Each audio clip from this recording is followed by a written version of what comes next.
इसको कहते हैं इक्विलिब्रियम। अब इसका मतलब क्या होता है, पहले ये चीज समझेंगे कि ये आता कौन सी साइंस के अंडर में है, क्योंकि किसी भी चीज को पढ़ने से पहले सबसे पहले उसके बारे में ये जानना बहुत जरूरी होता है कि वो किससे बिलोंग करता है, उसकी मेन ब्रांच क्या है, उसके बारे में हम क्या जान सकते हैं। तो सबसे पहले इसमें बात आती है, मान लिया हमने कोई दो रिएक्टेंट ले लिए A प्लस B, वो हमें मिलकर बना के दे रहे हैं प्रोडक्ट C प्लस D। इसको बोलते हैं इरिवर्सिबल रिएक्शन, अनुत्क्रमणीय अभिक्रिया। मतलब जो एक ही दिशा में चले, जिसका मुंह सिर्फ एक ही दिशा में हो, मतलब एक तरफ अभिकारक लग रहे हो, रिएक्टेंट लग रहे हो और हमें प्रोडक्ट दे रहे हो, वो होती है इरिवर्सिबल रिएक्शन, अनुत्क्रमणीय अभिक्रिया। ये जो साइंस है हमारी, साम्य अवस्था जो मैं बताऊंगा आज आपको, वो इसके अंतर्गत नहीं आती। उसमें जो इक्वेशन का यूज होता है वो होती है ये वाली A plus B reversible C plus D। इसमें होता क्या है, इसमें होता ये है कि इसमें जो ये अभिकारक है इससे उत्पाद मिलता है, और ये जो उत्पाद है ये हमें फिर से इस अभिकारक को वापस लौटा देते हैं। इसका मीन्स ये जो रिएक्शन है ये एक रिएक्शन नहीं है, ये दो रिएक्शन होती है। दो रिएक्शन एक साथ कंबाइंड होकर ये एक रिएक्शन का रूप होता है। दो रिएक्शन कैसी, पहली रिएक्शन होती है ये जो इसमें A और B रिएक्टेंट होते हैं और C प्लस D हमें प्रोडक्ट दे देते हैं। उसके बाद दूसरी रिएक्शन होती है हमारी इसी की C प्लस D, और उसके बाद में हमें देते हैं ये A प्लस B। तो ये दो रिएक्शनों से मिलकर बनी होती है, जिसका मतलब होता है कि चाहे तो हम इससे इसे बना लें, चाहे हम इससे इसे बना लें, वो हम पे डिपेंड करता है कि हम किससे क्या लेना चाह रहे हैं। अब बात आती है साम्य अवस्था की। अब ये क्या होता है, अब इसे समझने के लिए सबसे पहले ये चीज जाननी होती है, ये आगे की तरफ जो मूव करती है रिएक्शन, इसे कहते हैं रेट ऑफ फॉरवर्ड रिएक्शन। अगर अभिक्रिया की दर जिस भी वेग से ये आगे जाती है, कोई भी रिएक्शन है, कोई भी अभिक्रिया है, वो एक निश्चित वेग से चलती है, उसका कुछ भी वेग हो सकता है। और मुख्यतः जो अभिक्रिया होती है, जो रिएक्शन होती है, उनका जो पहले जो उनकी कुछ भी उनका वेग होता है, बाद में जाके जो भी हमें प्रोडक्ट मिलता है उसका और उसका वेग लगभग बराबर होता है। ऐसा होता है तो इसमें क्या होता है, इसमें सीधी सी बात ये है, rate of forward reaction and rate of backward reaction. पश्य अभिक्रिया की दर, मतलब अग्र अभिक्रिया की दर और पश्य अभिक्रिया की दर जब बराबर होंगी, क्या जब बराबर होंगी, तो हम उन्हें कह सकते हैं कि वो साम्य अवस्था में है। आई रिपीट, जब रेट ऑफ फॉरवर्ड रिएक्शन और रेट ऑफ बैकवर्ड रिएक्शन बराबर होंगी तो हम कह सकते हैं कि वो साम्य अवस्था में है। मतलब उनमें होने वाली गति, कुछ भी वेग हो सकता है, उनकी कुछ भी कोई भी इक्वेशन, कोई भी वेलोसिटी हो सकती है, वो क्या होगी, वो दोनों के बराबर होगी। अब इससे आगे चलते हैं, थोड़ा सा आगे में इसके आते हैं फिर साम्य अवस्था के लक्षण। ठीक है, साम्य अवस्था के लक्षण। अब इसके लक्षण क्या है, किसकी चीज पर डिपेंड करता है, क्या क्या चीज इसमें होनी बहुत जरूरी है। पहली चीज यही कि साम्य अवस्था होने के लिए अग्र अभिक्रिया की दर और पश्य अभिक्रिया की दर दोनों बराबर होनी चाहिए। दूसरी होती है जो उत्प्रेरक होते हैं, जिनकी प्रेजेंस में पूरी रिएक्शन करवाते हैं, वो जो होते हैं वो इस रिएक्शन को प्रभावित नहीं करते, कोई इफेक्ट नहीं घेरते, इस पर सीधी रिएक्शन अपने आप जैसी है वैसी चलती है। ठीक है, अब इसके बाद में हम बात करते हैं किसी भी चीज की सक्रिय मात्रा की, कि सक्रिय मात्रा क्या होती है। इसमें बहुत बड़ा इंपॉर्टेंट टॉपिक आता है, उसके बाद वो होती है सक्रिय मात्रा।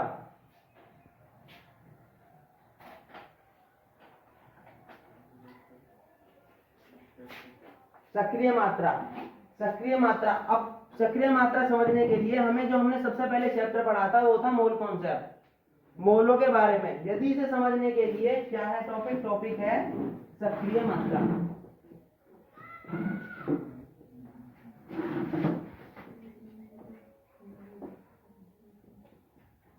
इसे समझने के लिए सबसे पहले हमें वापस जाना पड़ेगा। हमने पढ़ा था मोल कॉन्सेप्ट में कि किसी भी चीज की जो सक्रिय मात्रा होती है वो उसकी सांद्रता होती है।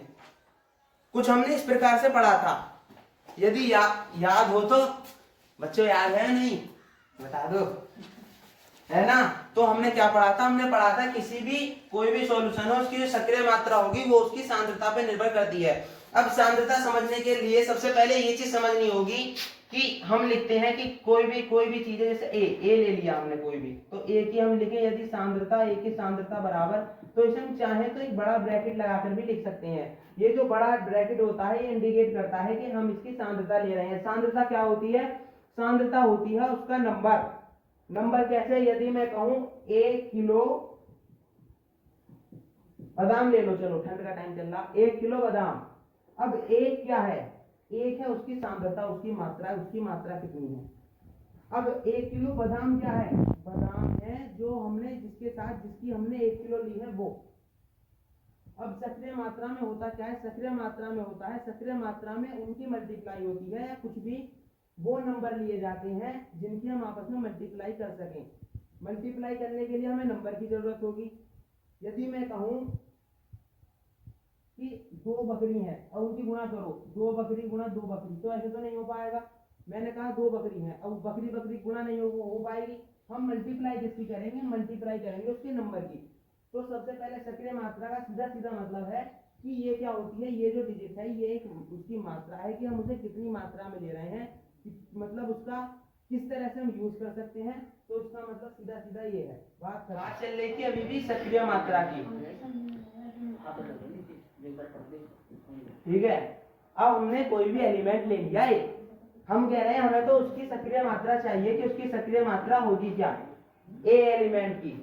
यदि मैं ए एलिमेंट की सक्रिय मात्रा निकालूं तो मैंने बताई थी मोल में जाना पड़ेगा, मोल कॉन्सेप्ट में जाएंगे तो उसका इसकी यदि वैल्यू निकाले तो वो होगी Na/V किसमें होगा, लीटर में, ठीक है। सक्रिय इसकी डेफिनेशन क्या होती है, डेफिनेशन समझ में आएगी। डेफिनेशन होती है 1 लीटर में उपस्थित विलीन विलय के मोलों की संख्या को उसकी सक्रिय मात्रा कहते हैं, ठीक है। इसकी डेफिनेशन हो गई है। अब हमने मोल कॉन्सेप्ट में पढ़ा था कि मोल जो होते हैं वो हमारे 3 फॉर्मूले पर लाई करते हैं, 3 फॉर्मूले पे ही घूमते फिरते रहते हैं और वैल्यू जो देते हैं वो 3 फॉर्मूले पे देते हैं। यदि मैं रिपीट करना चाहूं तीनों फॉर्मूलों को, तो पहला फॉर्मूला होता है हमारा N=W/M, ठीक। दूसरा फॉर्मूला होता है हमारा N=N0/Na। तीसरा फॉर्मूला होता है हमारा N=V/22/4। V किसमें होगा, V होगा इन लीटर। ये 3 फॉर्मूले हैं जिनसे हम मोलों की संख्या निकाल सकते हैं। अब हम किसी भी पदार्थ की किसी भी कोई भी चीज है उसकी हम क्या निकाल ले, सक्रिय मात्रा, वो मैंने बताई थी कि वो आती है नंबर में, ठीक है। किसी भी चीज की यदि मल्टीप्लाई करेंगे तो किस में आएगी, वो नंबर में आएगी। अब नंबर में निकालने के लिए सबसे पहले हमें यदि हमने कोई एलिमेंट लिया है तो उसका कुछ ना कुछ वेट होगा, कुछ ना कुछ उसका मोलर मास भी होगा। तो हमें सबसे जो जरूरत पड़ी हमें पड़ी इस फॉर्मूले की। यदि मैं इस फॉर्मूले की वैल्यू इसमें पुट करूं तो ये क्या आ जाएगी, ये होगी ए की सक्रिय मात्रा बराबर WA/MA into V into litre, ठीक है। ये हो गई हमारी ए की सक्रिय मात्रा। अब यदि हम किसी और चीज की निकालनी चाहिए, यानी कि ये मानो किसी रिएक्शन की निकालनी चाहिए, किसी भी रिएक्शन की, तो रिएक्शन में होता क्या है, जितने भी हम उसमें एलिमेंट लेते हैं, सपोज करो कोई हमने रिएक्शन ली 2A + 5B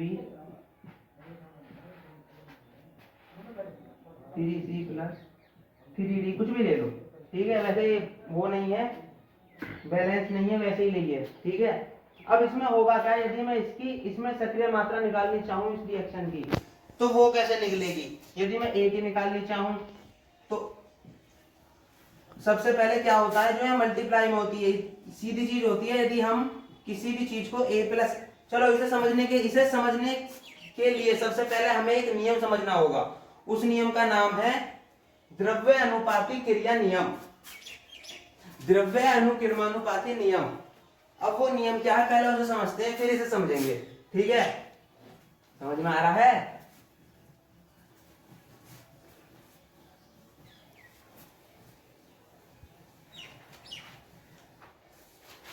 कौन सा नियम, द्रव्य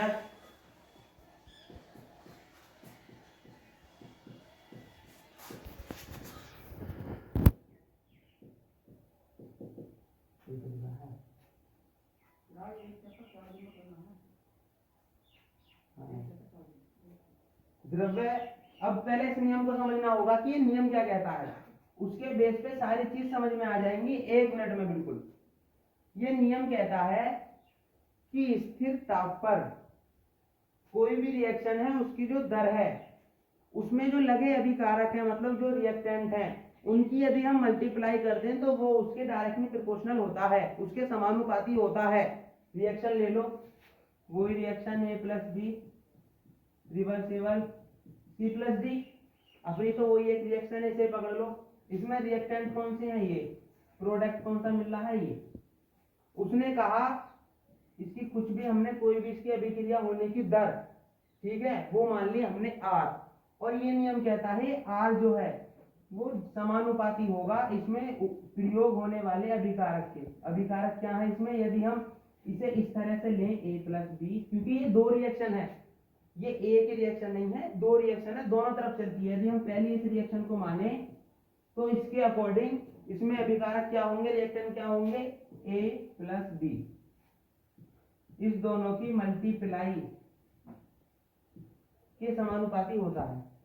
अब हम सीधे जानते हैं, फिजिक्स में तो हमने इतना पढ़ा है कि जो डायरेक्टली प्रोपोर्शनल होता है, इसे हटाने के लिए हमें 2 चीजों की जरूरत होती है। क्या, एक तो इज इक्वल आता है और एक लेते हैं कोई भी इसके लिए कांस्टेंट, वो कांस्टेंट वैल्यू जो इसको सेटिस्फाई कर दे, कोई भी कांस्टेंट हो सकता है वो, ठीक है। हमने इसे कुछ भी कांस्टेंट मान लिया, इज इक्वल टू के मान लो, ठीक है, ए बी। ये कौन सी वाली रिएक्शन की हो गई, ये हो गई इस वाली रिएक्शन की, ठीक है, जिसको हम कहते हैं RF।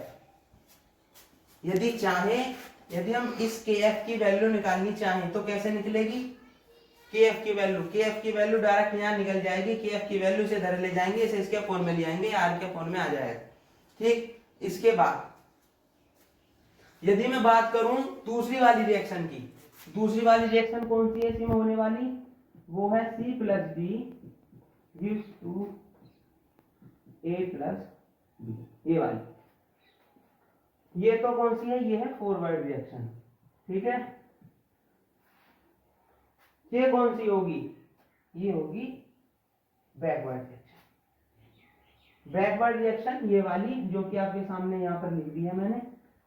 यदि मैं इसमें इसकी तो जिसमें ये नियम है द्रव्य किरमानुपाती नियम, इसके अकॉर्डिंग देखूं तो इसकी जो रेट ऑफ चेंज होगी, इसकी जो दर होगी वो क्या होगी, RF directly proportional C into D, ठीक है। यदि चाहो तो यहां लिख भी लो पश्य अभिक्रिया की दर, और ये कौन सी है, अग्र अभिक्रिया, ठीक है। फिर इसे डायरेक्टली प्रोपोर्शनल की साइन को हटाने के लिए क्या जरूरत होगी, एक बराबर की और एक कांस्टेंट की, जिससे कि हम इसे हटा सकें। मैंने अभी बताया इस बड़े ब्रैकेट का मतलब क्या है, इसका मतलब है कि हम इसकी संख्या ले रहे हैं, इसकी सांद्रता ले रहे हैं, ठीक है। अब यदि मैं क्या निकालना चाहूं, मैं निकालना चाहूं साम्य स्थित स्थिरांक, मतलब वो क्या नाम, वो कांस्टेंट वैल्यू जो इस टॉपिक क्या है, साम्य अवस्था, इसको पूरे को एक ऐसा कांस्टेंट वैल्यू पूरे को सेटिस्फाई कर दे। मुझे जरूरत है उस कोफिशिएंट की, तो वो कोफिशिएंट में निकालूंगा कैसे, मैं निकालूंगा पहली इस इक्वेशन से और दूसरी इस इक्वेशन से। अब मैंने भी आपको बताया था, मैंने कहा कि ये जो रिएक्शन है साम्य अवस्था में है, साम्य अवस्था में होने की सबसे बड़ी डेफिनेशन कोई भी वेलोसिटी हो सकती है, और जिस वेग से ये वाली रिएक्शन चल रही है वो दोनों बराबर होती है, तब हम कह सकते हैं कि वो दोनों रिएक्शन साम्य अवस्था में है, ठीक है। तो अब सीधा सीधा सा मतलब है कि इन दोनों की जो वैल्यू है, इन दोनों की जो साथ में परिवर्तन होने की जो दर है वो कैसी होगी, वो बराबर होगी।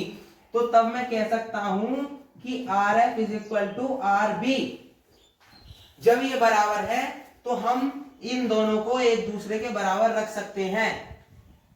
सॉरी सॉरी सॉरी, ये आर बी है, ठीक है। अब ले लो इन दोनों को ही ले लो, K F into A B is equal to K B C into D. यदि मैं इसे इसके अपोन में ले जाऊं तब K F upon K B is equal to, तो तब क्या होगा, ये हो जाएगा C into B by A B. अब इन दोनों का जो अनुपात आया है, जो इन दोनों का रेशो आया है, उसी को हम बोलते हैं साम्य स्थित स्थिरांक, जिसको डिनोट करते हैं किससे, दिस एम्प्लाइज के सी से, के सी। तब के सी बराबर क्या हो जाएगा, के सी बराबर हो जाएगा, ये कौन सी रिएक्शन थी, C plus D. C plus D थी अग्र अभिक्रिया की दर और ए प्लस बी थी पश्च अभिक्रिया की दर, ठीक है। Rate of change forward reaction और रेट ऑफ बैकवर्ड रिएक्शन ये थी। तो इसे सीधा सा लिख सकते हैं हम सी डी ए बी। ये जो वैल्यू है के सी, जिसको बोलते हैं हम साम्य स्थित स्थिरांक, जो इसका कांस्टेंट वैल्यू होती है, हम किसी भी साम्य अवस्था की जो वैल्यू है वो हम इससे फाइंड कर सकते हैं। तो आज का टॉपिक यही था।